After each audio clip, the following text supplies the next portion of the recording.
todos os irmãos, as irmãs do Brasil, que amo entranhavelmente, conforme o amor e a paz do Senhor. Estou saudando e anunciando que vou ter uma palestra muito específica nesta tarde, com respeito ao nosso irmão Daniel Mastral. Antes de mais nada, quero, embora cheio da alegria do Senhor, cheio da paz do Senhor, cheio da graça do Senhor, porque sou um sobrevivente nos tempos cruéis e difíceis que estamos vivendo, quero me solidarizar com a família Mastral, com todos os familiares, amigos, seguidores. Me solidarizo com todos vocês, sabendo, como o apóstolo João, que aos cristãos nos corresponde passar e sofrer juntamente uns com os outros em três pontos. E nesses três pontos o apóstolo João se considera companheiro dos irmãos. E eu confesso nesta hora que eu também me sinto companheiro de todos os irmãos que estão sofrendo a perda física de nosso irmão Mastral e outros irmãos por outros casos. As três palavras, os três conceitos que deixou registrado o apóstolo João no Apocalipse capítulo 1, versículo 9, são as tribulações, o reino e a paciência de Jesus. Queridos companheiros, na paciência, no reino e nas tribulações, falo a vossos corações nesta tarde, não me detendo na vida passada de nosso irmão, nem me intrometendo nos meandros da situação. Eu considero que o meu respeito tem que prevalecer. E como cristão, eu quero comunicar a todos os cristãos a quem chegue este vídeo uma mensagem que fala, começando pela tragédia que é para todos nós o que tem acontecido, e baseado nesse princípio, a palavra de Deus é para edificação de todos nós que sobrevivemos e para que tomemos cuidados extremos. Eu não vou usar de conspiração, eu não vou usar de nenhum tipo de manipulação, eu não serei igual a tantos outros que estão na internet falando do caso. Vocês comprovarão nesta gravação que a minha mensagem é absolutamente diferente e solidária com os que sofrem e também estabelecida nas verdades bíblicas do Evangelho da Paz, do Evangelho do amor de Deus, do Evangelho da misericórdia, muito diferente de tudo que estão falando por aí com respeito a este caso. O único que deve se sentir afetado pela palavra minha desta tarde deve ser o evangelicalismo yankee. Antes de entrar na palavra de Deus, eu preciso explicar em poucas palavras o que é o evangelicalismo yankee. Yankee é um império composto pelos Estados Unidos e a Grande Bretanha. Esse é o Império Yankee. O evangelicalismo nasceu deles e veio para toda a América Latina. E, lamentavelmente, esse evangelicalismo não é o Evangelho de Jesus Cristo e nos fez muito mal mesmo a todos os cristãos. E vai continuar ocasionando males ainda maiores, com certeza, porque tem muita gente enganada, pensando que é evangélica e não são, senão que seguem o cristianismo sionista da violência e da condenação. Por isso que o meu irmão que partiu está sendo condenado. Sua família está sendo condenada. Muitos pregadores, queridos pastores, queridos profetas, pastoras, estão ofendendo a honra de nosso irmão e da sua família por causa deste maldito evangelicalismo yankee. Desde que eu conheci essa realidade, eu talvez tenha sido o primeiro que saí correndo para nunca mais pregar o evangelicalismo, que é político, senão voltar ao Evangelho de Jesus Cristo.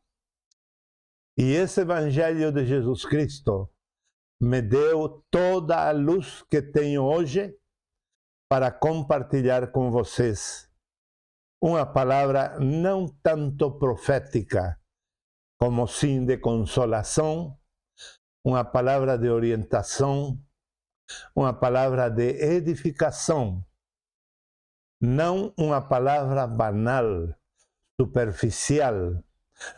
Minha palavra hoje, como sempre, mas hoje especialmente, quero que você tome não como um creme para tampar uma ferida, para cobrir uma dor, superficialmente e circunstancialmente. Quero que você tome esta palavra como uma palavra de Deus autorizativa, que pode mudar sua vida e pode mudar a vida de muitos crentes que se creem evangélicos e que estão sofrendo. E não precisaríamos sofrer do jeito que estão sofrendo, pelo menos o tipo de sofrimento da maioria dos evangélicos. Não precisaria existir todo esse monte de sofrimento, porque não é o sofrimento de Cristo e por Cristo. João Apóstolo falou essas 3 palavras e disse que ele era companheiro dos crentes que estavam passando por tribulações, o reino e a paciência de Jesus. E eu me sinto totalmente identificado nesses 3 conceitos. Eu vivo este tempo de ter a paciência de Jesus, porque a minha já acabou.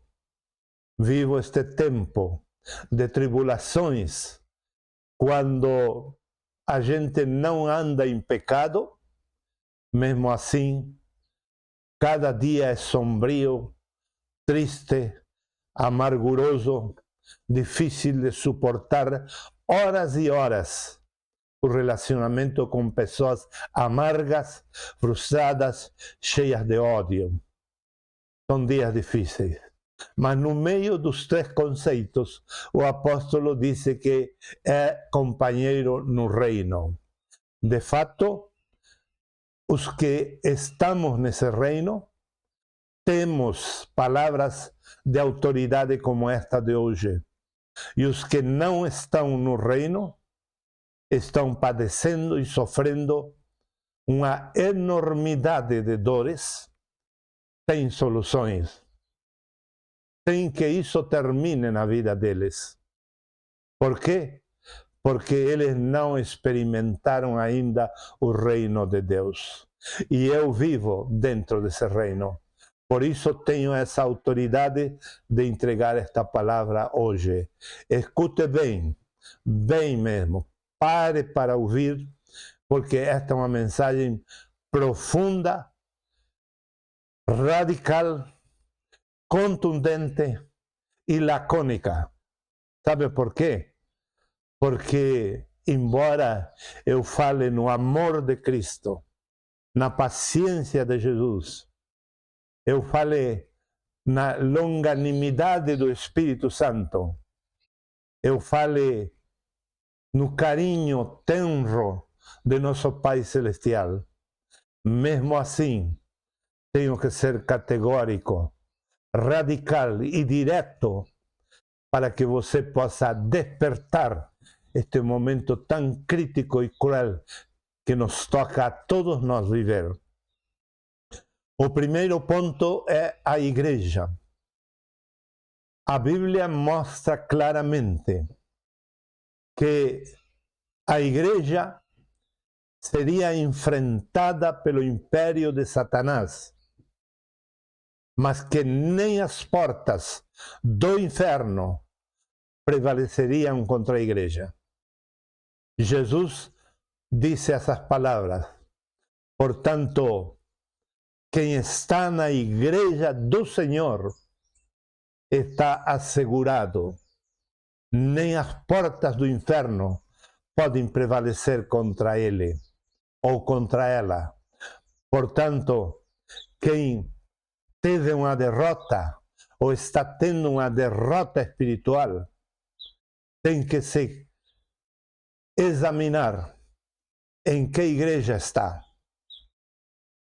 Hoje, muitas igrejas denominacionalistas se atribuem o direito, como a católica, de se chamar a igreja, mas muito longe do modelo que Cristo estabeleceu na Bíblia, muito longe da igreja que Cristo fundou e que está desenhada em detalhe no Novo Testamento.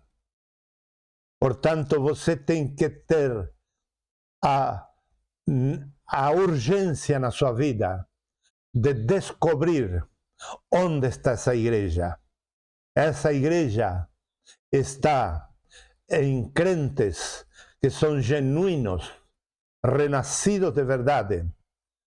No entanto, na maioria dos casos até agora, eles estavam dentro das denominações. E um estudo recente do IBGE brasileiro, a instituição do censo do governo brasileiro, nos demonstra que o 95% dos cristãos deixaram de congregar nas denominações. É uma cifra colossal. Praticamente a maioria dos cristãos não estão congregando mais nos templos. Estão sendo e praticando ser igreja pelas casas. Claro que surgiram muitos grupos fraudulentos, oportunistas, líderes oportunistas, que estão pegando, por dizer de alguma maneira, aos incautos, aos frustrados, aos que estão cansados do sistema denominacionalista e estão levando para um grupo, para um tipo de grupo que não tem nada a ver com a igreja.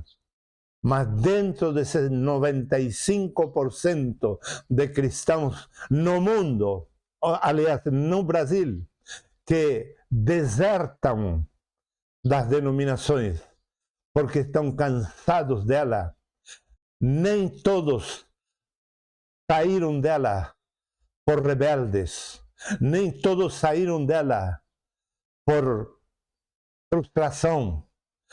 tem uma grande quantidade, talvez milhões, dos 95% que são genuína Igreja de Cristo no Brasil, pelas casas. Você deve procurar a igreja, porque a igreja tem autoridade sobre o inferno. A igreja tem autoridade sobre Satanás. A igreja tem autoridade para impedir que os demônios interfiram a vida de um cristão fiel e santo que está seguindo o Senhor com fidelidade e lealdade. Porque o inimigo não dorme, mas a igreja tem esse poder. E somente a igreja. E deixo para você esse convite. Procure a igreja. Ela está majoritariamente em grupos caseiros que estão adorando a Deus. E vou dar algumas dicas a mais sobre a igreja. A igreja tem 90% de palavra de Deus. Não tem show, não tem cenário de músicos, não tem estrelas, estrelismo humano. A igreja tem majoritariamente o tempo todo ocupado na palavra de Deus. As pessoas ouvem a palavra de Deus, as pessoas comem a palavra de Deus, as pessoas se deleitam na palavra de Deus, as pessoas repetem a palavra que ouviram, as pessoas gritam essa palavra, as pessoas tomam possessão da palavra, oram essa palavra e declaram que Cristo é o Senhor, acima de tudo. É um dos principais sinais da igreja. A igreja não está envolvida num rito, numa liturgia, num programa onde alguns poucos aparecem e são como estrelas e tem uma hora que alguém vai entregar uma palavra morta, uma palavra que não resolve nada, que simplesmente aumenta o conhecimento e não transforma vidas. Outro sinal da verdadeira igreja: não pedimos dinheiro, não extorquimos a ninguém, não manipulamos a ninguém para que nos siga. Pregamos a palavra, damos a palavra abundante de Deus e as pessoas querem mais, então ficamos outra hora dentro da palavra para suprir a necessidade gritante das pessoas que estão sedentas da palavra de Deus. Isso é a igreja e você precisa encontrá-la, porque fora da igreja vai continuar havendo circunstâncias e situações como a que temos vivido estes dias, muito triste, por certo, e pode amanhã tocar a você, pode tocar a qualquer um de nós, mas se estamos na igreja, há uma autoridade de Deus para frear o império de Satanás, que não há nas denominações. Ponto número 2. Há 3 tipos de depressão. Você vai ouvir minha fala e vai ir aplicando ao caso que quiser. Eu deixo à vontade você para refletir no que eu estou ensinando. Você vai aproveitar este ensino e vai voltar a ouvir o vídeo quantas vezes quiser e vai ser de muito proveito para você. Há 3 tipos de depressão. Está a depressão biológica, não genética, não existe depressão genética, senão depressão biológica, que tem tudo a ver com a comida, com os alimentos, com o que ingerimos ou deixamos de ingerir, com os cuidados do nosso corpo físico. Portanto, o primeiro tipo de depressão é a depressão biológica. O segundo tipo de depressão é a depressão psicológica, que tratam os psicólogos. O terceiro tipo de depressão é a depressão espiritual, que somente um homem de Deus, uma mulher de Deus, sarados, completamente sarados de alma, sarados de conduta, de uma vida sem desonra, quer dizer, ilibada, não posso lembrar bem no português como a aplicação dessa palavra. Uma vida de honra. Você pode ter essa vida na vida da igreja. Uma vida impecável, que vive em santidade. E quando você tem essa vida, você pode ter a autoridade de Deus para ajudar uma pessoa deprimida espiritualmente. A mim me tocou atender a várias pessoas deste tipo, deprimidas espiritualmente, ou por causa de um problema e uma dimensão espiritual delas. E tenho visto elas ser libertas por completo, de imediato. Por quê? Porque o poder de Deus está disponível na vida da igreja e na vida dos homens e as mulheres da igreja que levam uma vida santa e honrosa. Terceiro ponto, há uma ambivalência, há um antagonismo entre Deus e o diabo. Deus é soberano. Quer dizer que Deus faz o que Ele quer. E tudo o que Ele quer, mesmo que nos pareça errado, sempre é o certo. Agora, o diabo não é soberano. Em todo lugar onde o diabo quer agir, ele tem que ter permissão de Deus. Ele tem que pedir permissão a Deus. Quando ele quis tocar a vida de Jó, ele teve que ter permissão de Deus. Quando ele quis tocar a vida de Pedro, o apóstolo Pedro, ele pediu permissão a Deus. Quando ele quis tocar a outros apóstolos, a outros servos de Deus, como João o Batista e outros mais, ele teve que se sujeitar à autoridade de Cristo. Até mesmo quando ele quis tocar a Cristo, não pôde tocar, porque Deus, o Pai, o impediu. 3 vezes Cristo foi tentado e não foi atingido pelo diabo, porque o diabo é limitado. O diabo não é Deus. Deus é soberano. O diabo não é. Portanto, ele não pode fazer o que ele quer.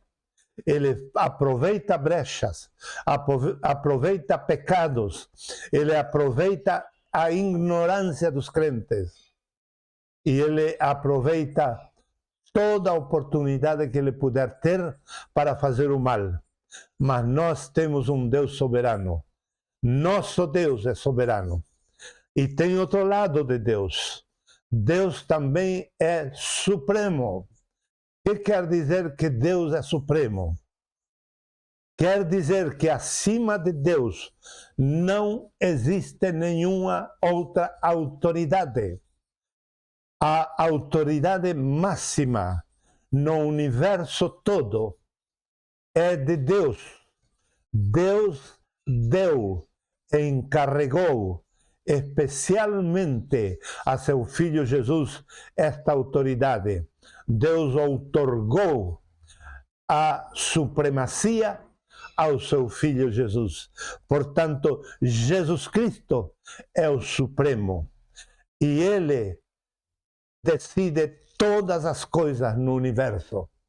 Portanto, que este ponto esclareça você para perceber que o diabo não foi autor de nenhuma morte desde que Cristo assumiu a supremacia.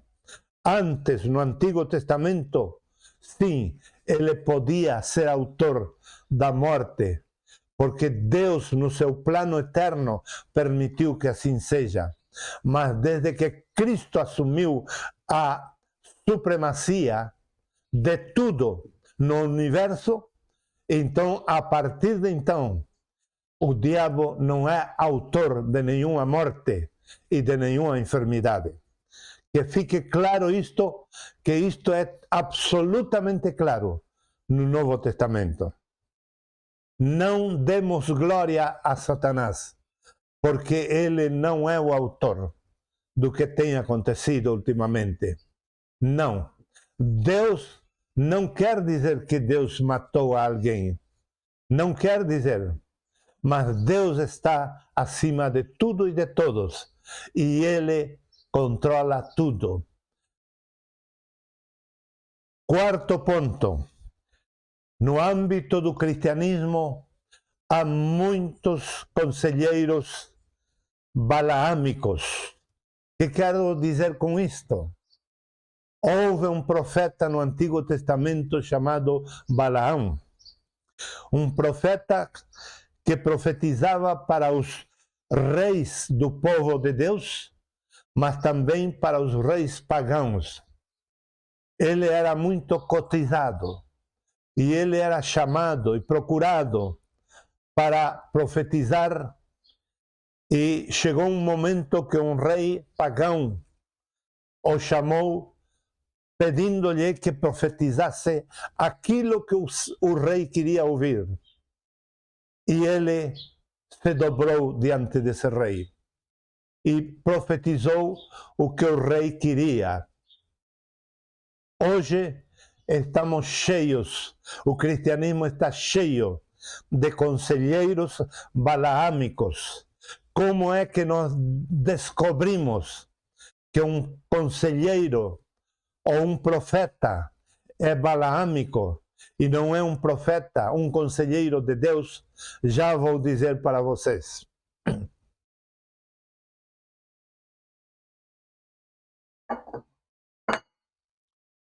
Principalmente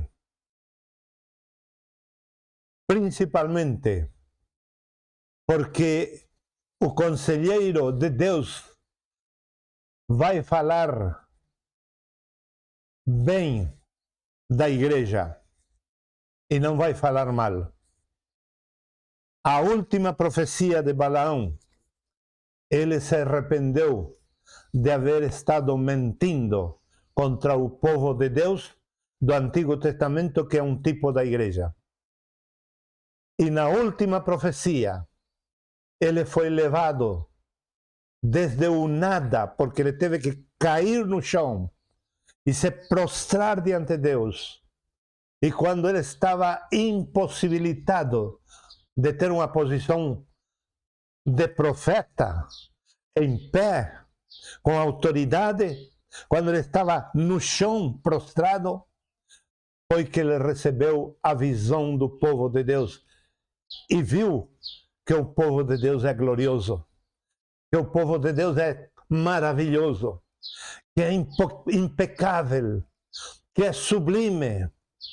O profeta de Deus não profetiza contra uma igreja podre, uma igreja rebelde, uma igreja corrupta. O profeta de Deus profetiza para uma igreja gloriosa e fala para ela que ela ainda será mais gloriosa se ouvir a Deus. Portanto, esse é o primeiro sinal do profeta de Deus. Mas o profeta balaâmico, ele vai por dinheiro, ele vai atrás do dinheiro, vai atrás do poder, ele vai atrás da promoção e da honra, da glória humana, da fama.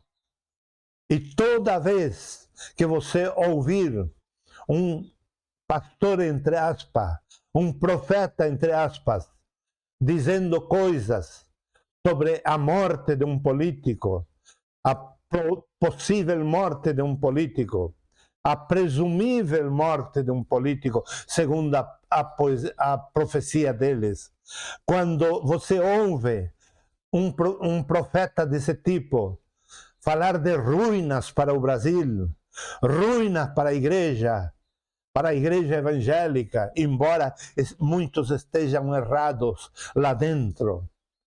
Quando você ouve tudo isto, que o Papa é o anticristo, que tal pastor é um falso profeta, e que se persegue um ao outro, você está diante de falsos profetas, de conselheiros balaâmicos, que estão atrás de poder, de fama e de dinheiro.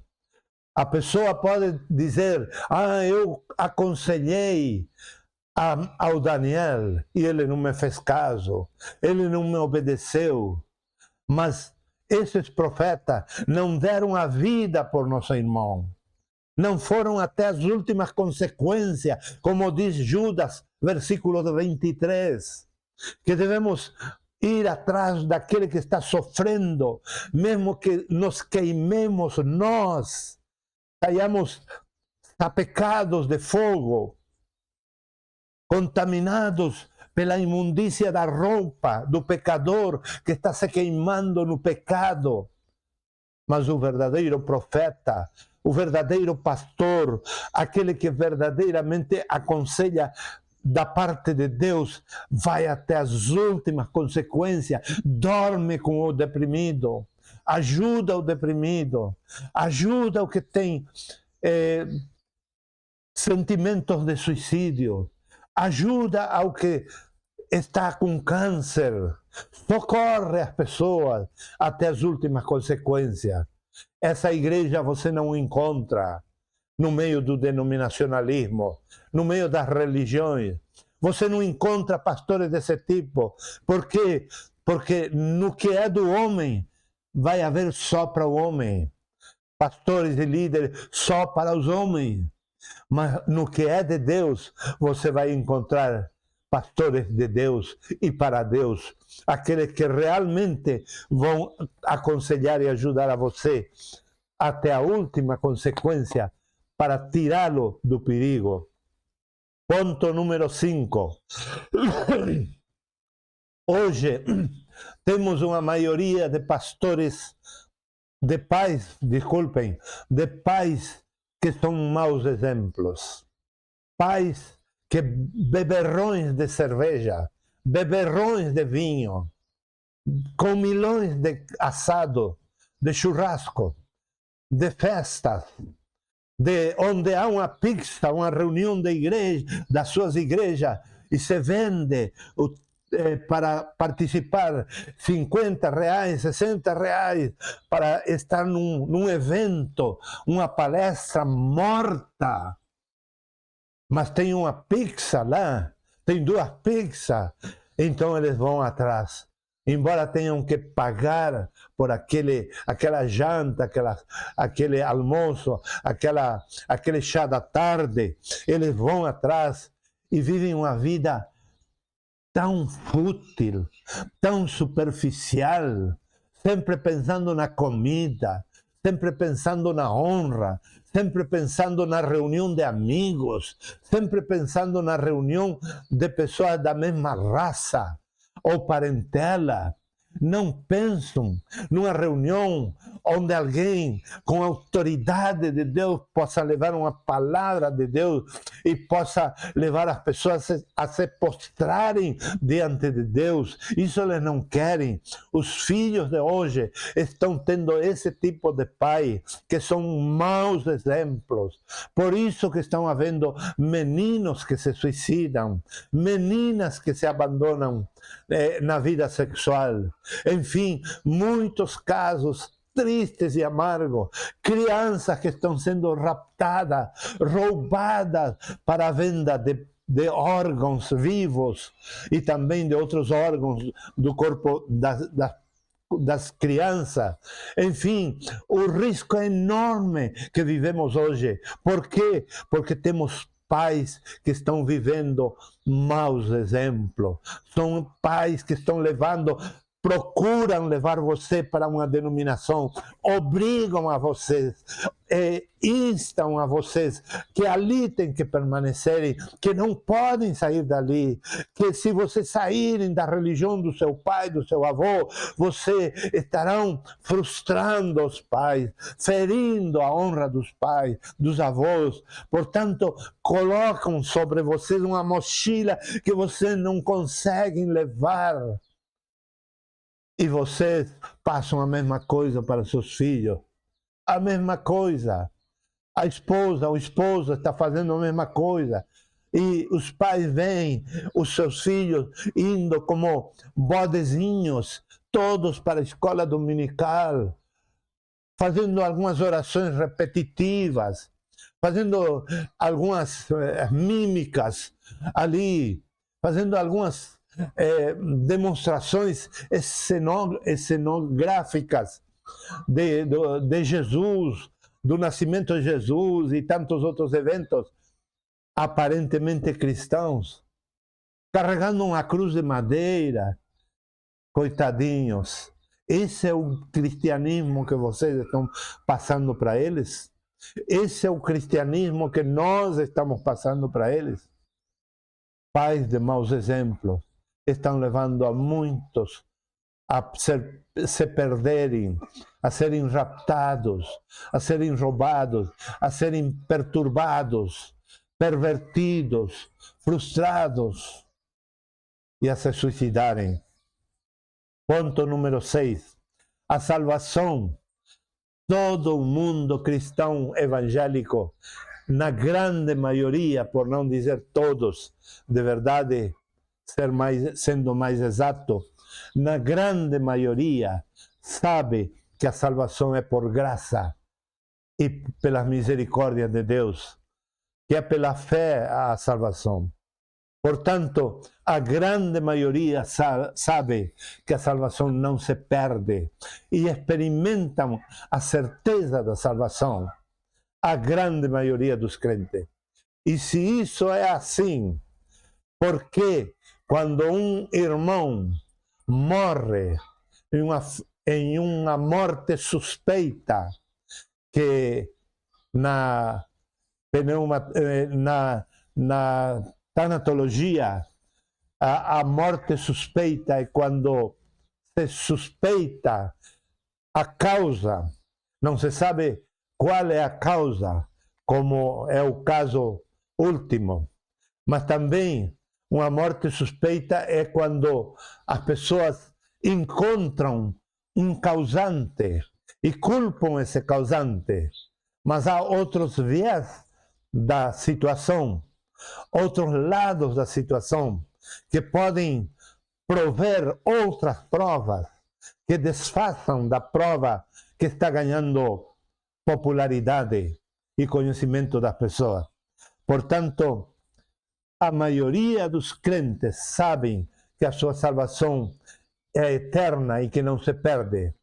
Mas que triste que hoje um irmão parte em circunstâncias suspeitas e hajam até pastores e pastoras condenando o irmão ou encontrando culpados, quando que o culpado é a igreja que não é igreja, é o pastor que não é pastor, é o conselheiro que não é conselheiro, e que estão perseguindo a igreja e os verdadeiros conselheiros de Deus. Mas nós que somos verdadeiros, estamos disponíveis para ajudar as pessoas. É só nos procurar, vamos ajudar, e muitas almas vão ser livradas do mal. Mas a salvação é eterna. Não inventemos que fulano perdeu a salvação. Não sejamos cruéis, não sejamos sionistas, não sejamos legalistas, não sejamos injustos e hipócritas, porque se se trata de um filho nosso, um familiar nosso, não queremos que digam que ele perdeu a salvação.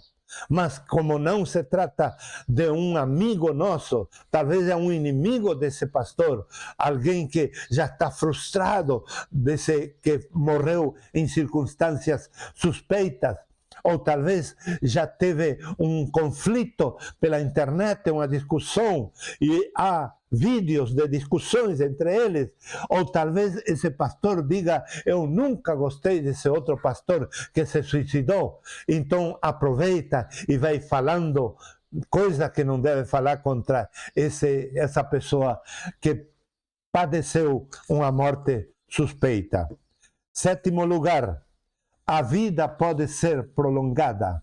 Eu encontrei 10 pontos na Bíblia que mostram que realmente nós podemos prolongar nossa vida, praticando 10 princípios que estão dentro da palavra de Deus.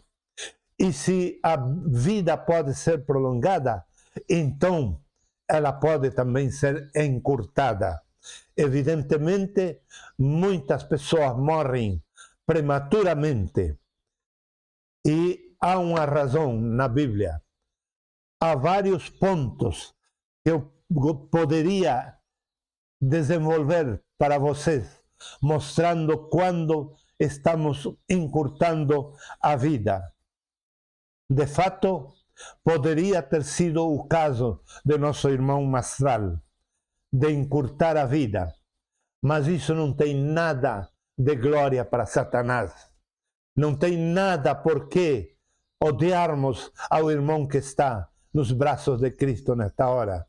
Não tem nada a favor de que persigamos a esposa, os familiares, o médico, o advogado, o amigo, e comecemos a criar suspeitas contra outros. Criar suspeitas é maligno. Isso é um viés maligno no crente. O crente não deveria ter nunca mais suspeitas. E se esses falsos pastores estão pregando más suspeitas, estão se delatando que não são pastores de Cristo. E por último, há pecados de morte, sim. Há pecados de morte. Estes dias eu ouvi uma tal de pastora dizer laconicamente que nosso irmão partiu pelo pecado da rebelião que não tem perdão. Da onde ela tirou isso? Que não está na Bíblia. Não está na Bíblia. Está na cabeça dela. Tem muita gente, entre aspas, evangélica, que inventa um monte de doutrinas e de crenças que não estão na Bíblia. Não existe esse pecado na Bíblia. O pecado de morte é outra coisa, que também não posso desenvolver agora. Mas não quer dizer que é de morte eterna, senão que é, na Bíblia, o conceito é que, em dois sentidos, no caso de não crer no Senhor Jesus, é um caso perdido, porque a pessoa se determinou a ser ateia a vida toda e odeia a Cristo. Ele é satanista, não tem como se recuperar, então é um pecado de morte. Mas os demais pecados de morte se refere justamente ao ponto anterior de encurtar a vida. São brechas que nós damos, mas não são pecados graves. E vou dar um exemplo para terminar esta fala de hoje. Um exemplo. Eu tenho 3 filhos homens. O mais novo de todos eles, quando tinha 11 anos de idade, ele parecia que queria atravessar o mar que está frente às praias de Santa Catarina. Ele queria atravessar o mar. E ele ia embora. E eu me assustei demais. Fiquei muito preocupado. Desesperado, saí buscar quem eram os homens que cuidavam. Quando encontrei, gritei para ele, por favor, olha lá aquele menino está correndo perigo. E um deles me falou, disse, não, senhor, o senhor é o pai? Eu disse, sim, não se preocupe, estamos de olho nele. Não corre perigo. E ele me deu uma explicação que a onda devolve a pessoa. Vai devolvendo, há uma segurança, porque eles sabem até onde a onda vai. Eles sabem que até lá vai a onda e se a onda está levando uma pessoa, não vai levar além desse lugar. Vai devolver à beira do mar a pessoa que estava sendo levada. E o meu filho não sabia nadar. Quando ele volta, todo assustado, eu pergunto para ele se ele sabia nadar. Ele disse que não. Eu fiquei impactado de ter um filho tão corajoso assim, mas também fiquei com muita preocupação com respeito a ele, porque é muito corajoso demais. Esse é um caso que exemplifica claramente que as pessoas podem dar uma brecha para a morte. E não quer dizer que é uma brecha para Satanás. É uma brecha para a vida. Abrimos uma brecha e ocasionam mortes por causa das brechas que damos. Mas não é a rebelião como essa pastora falou. Tenhamos cuidado, amados irmãos e amadas irmãs, de não falar coisas da nossa cabeça.